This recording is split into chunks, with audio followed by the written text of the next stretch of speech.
las 7 en punto de la mañana. Estamos viendo imágenes en vivo del Vaticano a esta hora, cómo luce esta dependencia. La plaza de San Pedro ya cuenta con la presencia de seguramente católicos que se han congregado ahí. Vemos las filas que hacen en este momento quienes se encuentran en el Vaticano, en Roma, tras conocer la noticia de la muerte del Papa Francisco, el primer papa latinoamericano quien eligió llamarse así por San Francisco de Asís. Murió esta madrugada a las 7:35 de la mañana, hora de Roma, a los 88 años y tras 12 años de dirigir la Iglesia Católica. En el 2013 fue escogido papa y en el 2015 estuvo en Ecuador en una visita histórica a Quito y Guayaquil. Denominado el Papa de la Misericordia, el de las puertas abiertas, el que convocaba a la reflexión, a la unión, al perdón, a no renegar de la raíz de cada uno, tuvo su última aparición pública el día de ayer tras la misa de resurrección. El pontífice impartió la bendición Urbi et Orbi desde el balcón de la Basílica de San Pedro. Hoy su muerte enluta al mundo católico. De esta manera empezamos esta primera emisión nacional de noticias de 24 horas. Más adelante, ya en breve, tendremos más información sobre este acontecimiento con el que amanece hoy el mundo con esta noticia, la muerte del Papa Francisco. Pero contarles también quiénes nos van a acompañar en breve. Estará en nuestro segmento de entrevistas el ministro del Interior, John Reinberg. Con él vamos a analizar la estrategia en materia de seguridad, una vez que el gran desafío para este gobierno es precisamente disminuir esos índices de violencia. También estará con nosotros Apauqui Castro, coordinador del Pachacuti en Cotopaxi. Con él vamos también a analizar la postura del movimiento indígena tras el resultado electoral, un movimiento que se encuentra dividido. Vamos con el desarrollo de las noticias.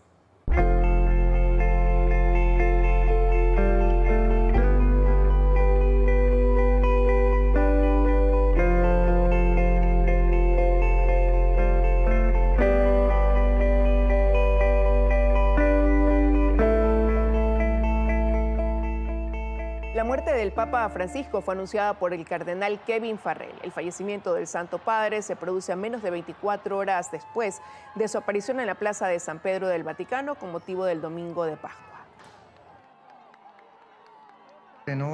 La comunidad católica está de luto. El Papa Francisco falleció este lunes a los 88 años, según lo anunció el Vaticano. La muerte del sumo pontífice fue anunciada por el cardenal Kevin Farrell, camarlengo del Vaticano, quien mediante un comunicado agregó que el Santo Padre nos enseñó a vivir los valores del Evangelio con fidelidad, valentía y amor universal, especialmente a favor de los más pobres y marginados. Con profundo dolor debo anunciar el fallecimiento de nuestro Santo Padre Francisco. A las 7:35 de esta mañana, el obispo de Roma, Francisco, regresó a la casa del Padre. Dedicó toda su vida al servicio del Señor y de su Iglesia. Nos enseñó a vivir los valores del Evangelio con fidelidad, valentía y amor universal. Con inmensa gratitud por su ejemplo como verdadero discípulo del Señor Jesús, encomendamos el alma del Papa Francisco al infinito amor misericordioso del Dios Trino.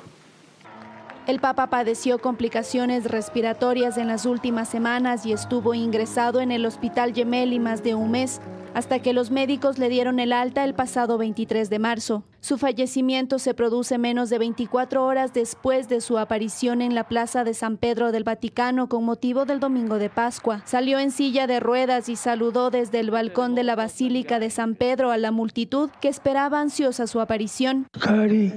Queridos hermanos y hermanas, feliz Pascua. Buena Pascua. Entre sus últimas actividades también estuvo su encuentro con el vicepresidente de Estados Unidos, J.D. Vance, en la residencia de Santa Marta. El encuentro privado de unos minutos se produjo 2 meses después de que el sumo pontífice criticara duramente la política migratoria del gobierno de Donald Trump.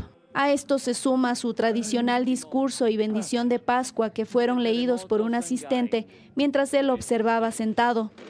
Tras la bendición, recorrió la plaza en coche. Al pasar entre la multitud, su procesión se detuvo varias ocasiones para bendecir a quienes con fervor se le acercaban. Tras la noticia que enluta al mundo, miles de feligreses comenzaron a reunirse en la Plaza de San Pedro para darle el último adiós al Papa argentino. Se tiene previsto que el funeral del Sumo Pontífice ocurra dentro de 3 días. María Fernanda Utreras, Teleamazonas. Durante su papado, el Francisco impulsó reformas, promovió la inclusión y defendió a los más vulnerables. Veamos más sobre la trayectoria del Sumo Pontífice, quien estuvo al frente de la Iglesia Católica por 12 años. Il dovere del conclave era di dare un vescovo a Roma. El deber del cónclave era dar un obispo a Roma, pero parece que mis hermanos cardenales han ido a buscarlo casi al fin del mundo. Quasi alla fine del mondo, ma siamo qui. Estas fueron las primeras palabras de Jorge Mario Bergoglio frente a una multitud de casi 100.000 personas que aguardaba por conocer quién sería el nuevo líder de la Iglesia Católica tras la dimisión de Benedicto XVI. Fue el 13 de marzo de 2013 cuando Bergoglio fue elegido como el Papa 266, adoptando el nombre de Francisco. Se trataba de la primera vez en casi 1300 años que el Vaticano elegía a un papa no europeo.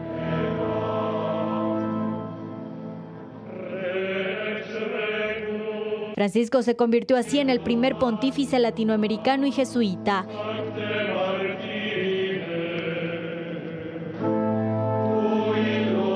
De allí su nombre, en honor a San Francisco de Asís. Su leve sonrisa, la templanza de su voz, su italiano teñido de argentino y su personalidad frontal pero conciliadora fueron los primeros signos de un papa que llegó a sacudir la Iglesia. La Iglesia Católica, que se distingue en todo el mundo por su gran compromiso con las obras de promoción social, hace todo esto por proselitismo, como si ocuparse del otro fuera una forma de convencimiento.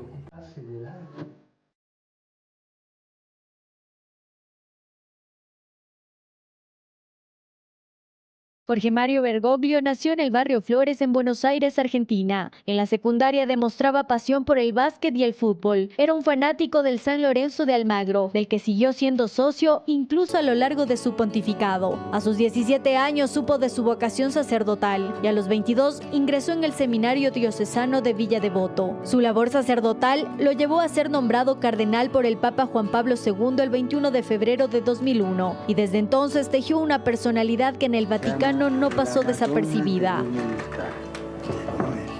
Su papado estuvo marcado por inmensos gestos, desde los más simples hasta los más complejos. Casar a una pareja a bordo de un avión, ayudar a una policía que cayó de uno de los caballos que lo custodiaban, así como pronunciarse con respecto a la comunidad LGBTIQ. Somos todos hijos de Dios. Ser homosexual no es un delito. Sí, pero es pecado. Bueno, primero, distingamos pecado por delito. Pero también es pecado la falta de caridad con el prójimo. ¿Y vos cómo andás? Condenó desde un primer momento los abusos sexuales cometidos en la Iglesia y en relación a sus predecesores fue quien se reunió con más víctimas de abuso. Aunque es una problemática por la que la Iglesia todavía es apuntada y fuertemente criticada, Francisco introdujo en 2016 una ley eclesiástica que permite apartar a un obispo que encubra abusos o fracase en la protección de menores, y posibilitó además que algunos cardenales sean juzgados en sus países por sus acciones. Se diferenció de sus antecesores por haber elegido destinos de viaje donde los católicos son minoría. Visitó Tailandia, Emiratos Árabes Unidos, Israel, Japón, Corea del Sur e Irak. Estuvo en Ecuador en 2015. Virgen María, Madre del Quinche, escogida por Dios para darme a su Hijo. No pierdan la memoria, no se olviden de dónde los sacaron, no renieguen las raíces. El sumo pontífice vivió la pandemia del COVID-19 y rezó en una plaza de San Pedro desierta el día en que Italia registró el mayor número de muertes por esta causa. Fue un sacerdote progresista, crítico de las políticas migratorias, del capitalismo y activo en la lucha frente al cambio climático. Abogó por una mayor participación de la mujer en la Iglesia, criticado por muchos quienes lo acusaron de ser comunista, amado por miles por su espontaneidad. Francisco deja un legado de fe y trabajo, una evolución en la Iglesia Católica que presidió por más de una década. Belén Merizalde, Teleamazonas. La muerte del Papa Francisco deja a la Iglesia en sede vacante, lo que quiere decir que ahora la Iglesia Católica empieza el cónclave. ¿En qué consiste este proceso en el que participará el cardenal y obispo de Guayaquil, Luis Gerardo Cabrera? María Fernanda Utreras nos cuenta. Los procesos de elección del Papa funcionan bajo el denominado cónclave. Se trata de una reunión privada y secreta de los cardenales de la Iglesia Católica que se celebra en la Capilla Sixtina en el Vaticano bajo un estricto aislamiento. Para elegir al nuevo pontífice, el cónclave inicia con los novendiales, los funerales del Papa, y se convocan a los cardenales menores de 80 años entre 15 y 20 días después del fallecimiento del Santo Padre. A ellos se les conoce como cardenales electores y su número está limitado a 120. Entre ellos estará el guayaquileño Monseñor Luis Cabrera, quien en octubre del año pasado fue designado como cardenal de la Iglesia Católica. Posteriormente, se congregan en la Capilla Sixtina. Una vez dentro, pronuncian la palabra extra omnes, indicando que todos los demás deben abandonar la sala y se encierran para llevar a cabo la elección. No tienen acceso a teléfonos, ni internet, ni ningún otro medio de comunicación hasta que se elija al nuevo Papa. Durante el cónclave se realizan hasta 4 votaciones diarias, 2 en la mañana y 2 en la tarde. Cada cardenal escribe en secreto el nombre de su candidato en una papeleta que luego se deposita en una urna. Los cardenales deliberan y votan en rondas sucesivas hasta alcanzar la mayoría necesaria para elegir al futuro líder de la Iglesia Católica. En este sentido, para que un papa resulte elegido debe conseguir mayoría de 2/3. Una vez que se elige al nuevo papa, las papeletas se queman y el humo que se genera indica si la elección ya se realizó. El humo blanco señala que se llegó a un consenso. Por el contrario, si nadie recibe los 2/3 necesarios de los votos, las papeletas se queman en una estufa cerca de la capilla con una mezcla de productos químicos para producir humo negro. El anuncio oficial se realiza desde el balcón de la Basílica de San Pedro. Uno de los cardenales pronuncia la frase en latín Habemus Papam, confirmando ante el mundo el nombre del nuevo líder de la Iglesia Católica. Son las 7:13 de la mañana, momento de ir a nuestra primera pausa, pero enseguida regresamos con más. Compartiremos con ustedes las reacciones que genera la muerte del Papa Francisco, cómo se prepara también nuestro arzobispo y cardenal en Guayaquil, Monseñor Luis Cabrera. Les contamos más al volver.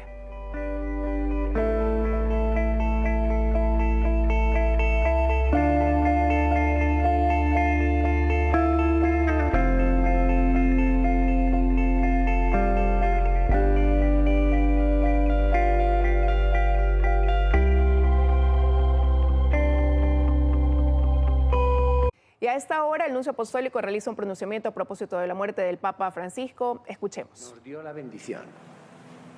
Y yo, visto desde hoy, tengo como la impresión de que fue como la despedida de su pueblo. Y su despedida fue bendiciéndonos. A mí me toca muy profundamente porque he podido tratarle en estos 12 años de tener al menos 1 o 2 reuniones, audiencias privadas de trabajo, de sentarnos en una mesa para hablar, anteriormente para hablar sobre Panamá, donde yo era nuncio, y estos últimos 7 años y medio para hablar sobre Ecuador.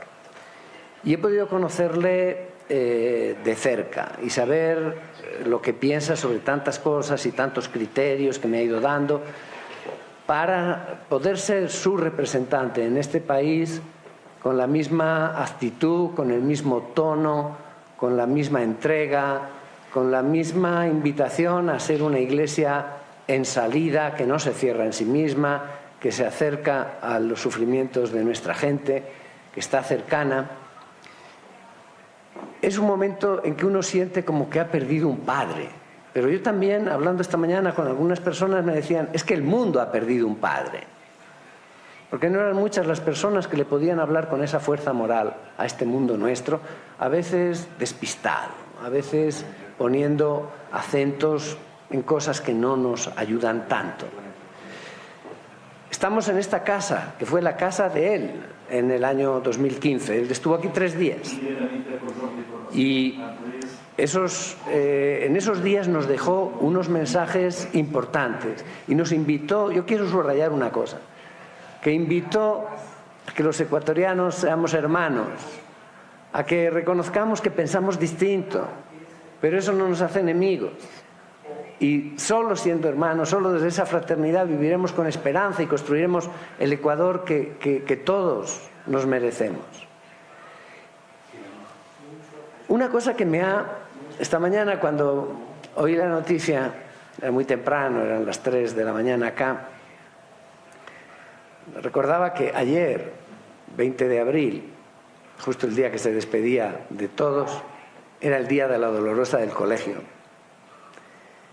Y yo recuerdo con mucho cariño que cuando el Papa me nombró nuncio en Ecuador y pasé por Roma para tener un largo coloquio con él y que me diera, digamos, instrucciones, me dijera lo que él quería y lo que él esperaba de mi servicio en Ecuador, cuando estábamos sentándonos me dice: quiero que sepas que rezo todos los días por Ecuador. Y a mí me sorprendió mucho, pero ¿eso cómo es, Santo Padre? Me dice: sí, porque yo, cuando era provincial de los jesuitas en Argentina, hice un acuerdo con el provincial de los jesuitas en Ecuador y nos intercambiábamos los estudiantes y yo tenía que ir a ver cómo iban ellos y hablar con sus formadores, y allí descubrí la devoción de la Dolorosa del colegio y tengo una imagen en mi breviario y todos los días cuando termino de rezar el breviario rezo la oración por Ecuador, que está a la vuelta, le doy un beso a la Virgen y la guardo.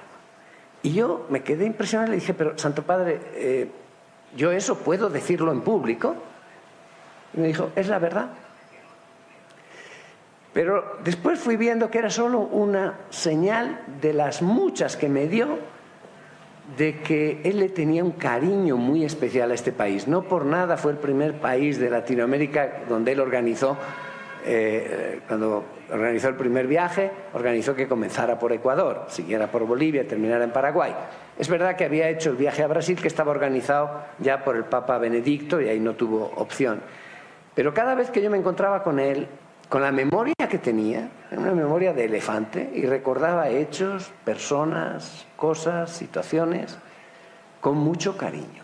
Yo creo que este país estaba en su corazón y que lo mejor que podemos hacer en este momento es unirnos en esa oración por él, pedirle al Señor para él el descanso eterno y casi confiarnos también a que él interceda ante el Señor por nosotros.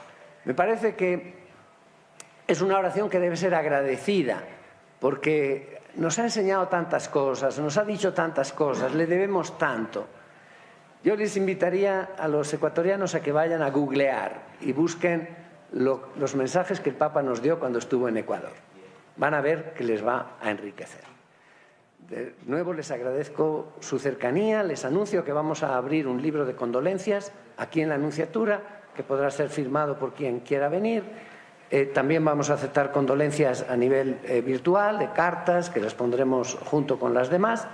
Y con los obispos ecuatorianos tenemos que reunirnos ahora para ver en qué momento se hace el funeral del Ecuador por el Papa Francisco. Se lo comunicaremos a tiempo para que podamos unirnos todos. Monseñor, ¿viaja algún delegado ecuatoriano tal vez a Roma para los funerales como delegado ecuatoriano? Quien va a tener que viajar como cardenal es el arzobispo de Guayaquil y presidente de la Conferencia Episcopal Ecuatoriana, que fue hecho cardenal en el último consistorio en el mes de diciembre. Y él tiene que participar en las reuniones previas al cónclave y en el cónclave que elegirá.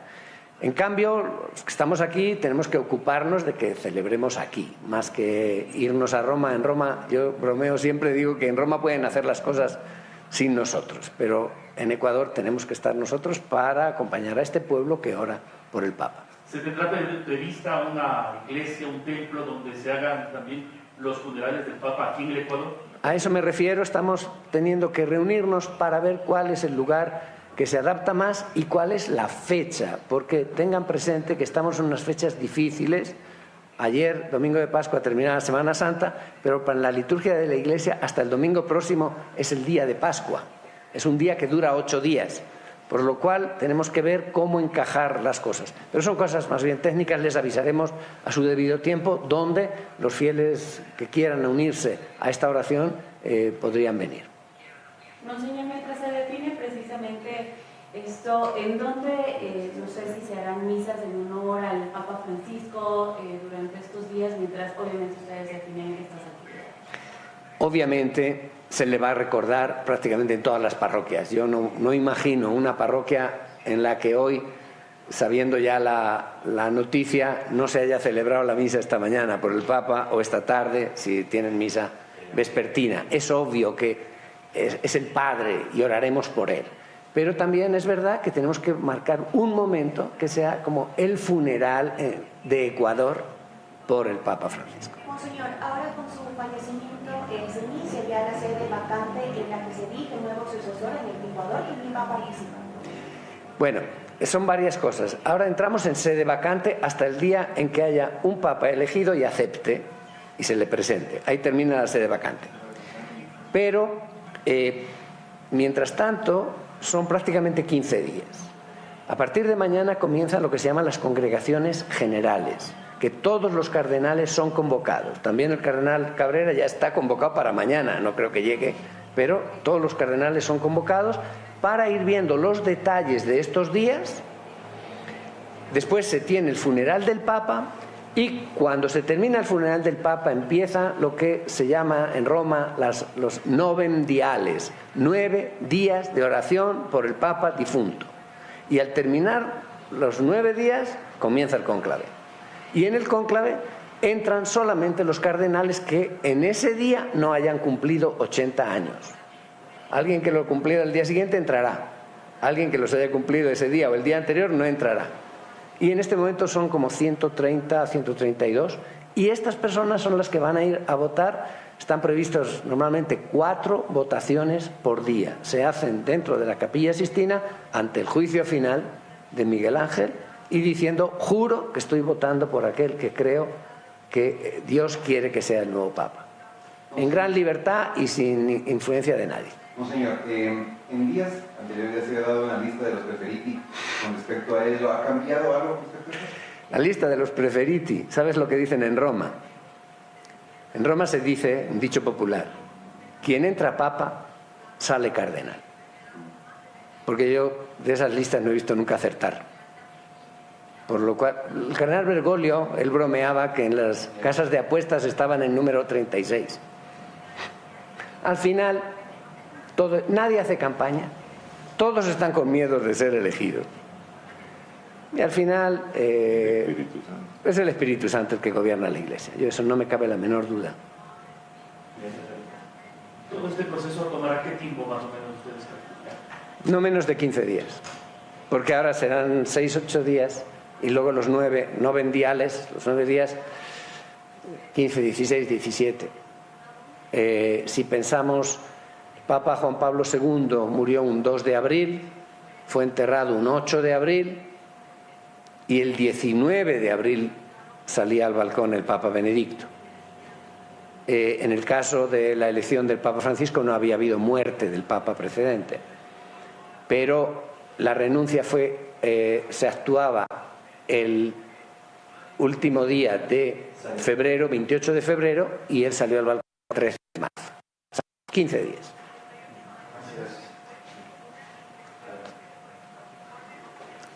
Muchas gracias a todos por venir.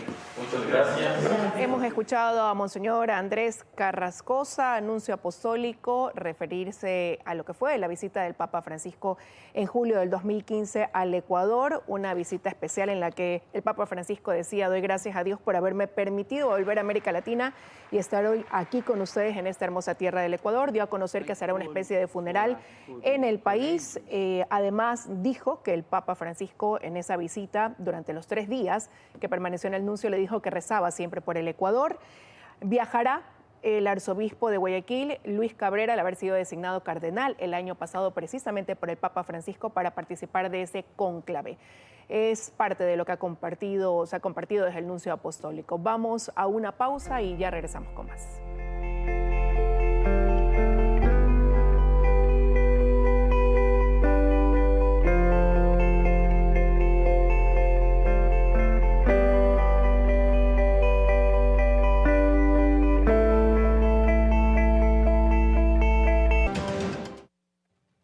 Después del petróleo, el camarón es la segunda mayor exportación del Ecuador.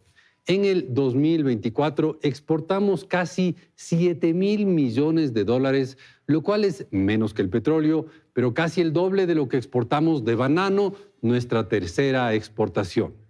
Y las exportaciones de camarón tienen dos grandes destinos. El primero, de lejos, es la China.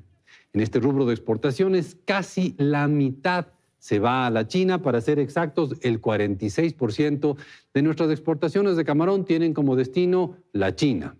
Esta debe ser de las exportaciones grandes la más concentrada en China. Nuestro segundo mercado para el camarón son los de Estados Unidos, a donde va algo más de un quinto de lo exportado. Los siguientes destinos del camarón ecuatoriano son España e Italia, ambos países con un 5% del total. El resto de nuestras exportaciones de camarón son a cerca de 80 países y se llevan el 22% restante. Finalmente, no solo por el camarón, pero también por el camarón, deberíamos tener siempre buenas relaciones con nuestros grandes, medianos y pequeños socios comerciales. Muchas gracias. Economía para todos.